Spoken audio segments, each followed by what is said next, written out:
Do you feel the buzz?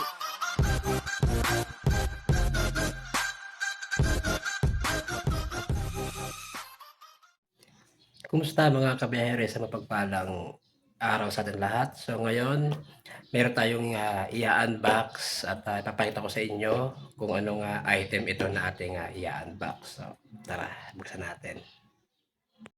Okay. Ito nga pala mga kabiyahero yung ating i-unbox. Ayan, ang LED 6 LED from by TDD. Ayan. So na-order natin to sa Lazada, no? Kasi yung nilagay natin na plug and play na LED, medyo ano na siya, mahina na yung ah, ilaw niya, no?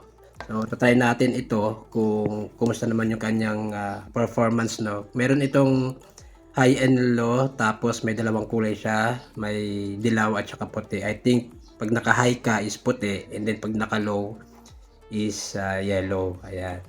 So, dito yung kanyang specs.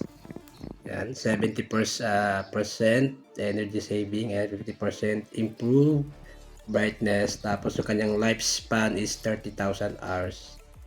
So ito yung kanyang harap, gilid. Yan. Tapos sa likod.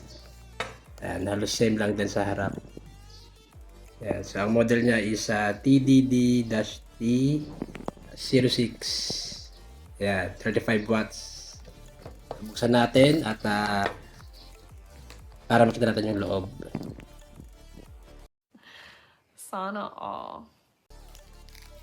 So, ito, tatanggalan natin yung kanyang plastic. Ayan. So, makikita nyo, no, meron pa siyang seal. Ayan, naka-seal pa siya. So, tanggalin natin yung kanyang sealed para ma-open na natin yung loob. So, ayun, natanggalan natin yung sealed and na-open na natin siya. Ayun. So, sa loob ng box niya, ayan, yung brand syempre at model. Oh my God! Wow! Tapos, merong ito, manual. Pahaba siya, no? So, ayan, yung mga details. Ayan. Kung paano siya i-install. Ayan, so instruction, tapos manual. Ayan. And then, ito yung kanyang loob. So, ito yung kanyang LED lights na may kasamang, may fan siya sa likod. Ayan, may fan siya sa likod. Ayan.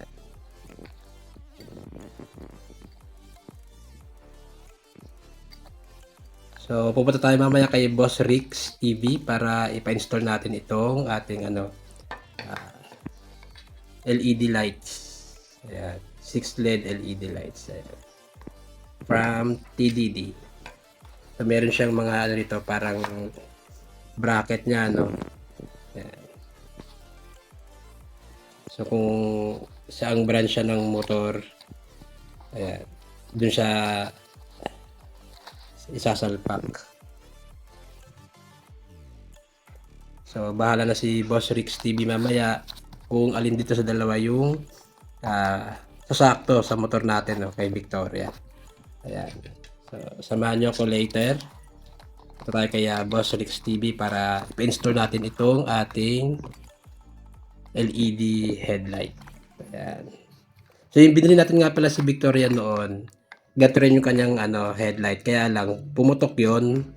So binalik lang natin sa stock, kaso yun nga, humihina yung yung stock natin. Bumili tayong plug and play na LED, and then mga siguro 1 month lang humina na rin yung kanyang brightness. So balik natin itong na to, LED headlight. Ayan, na 6 LED. So after before or after ma-install ito, i-update ko kayo at mamaya magte-test tayo na pag-uwi natin mga hapon kung gaano kalakas yung kanyang brightness, no, pagka nai-install na ni Boss Rix TV.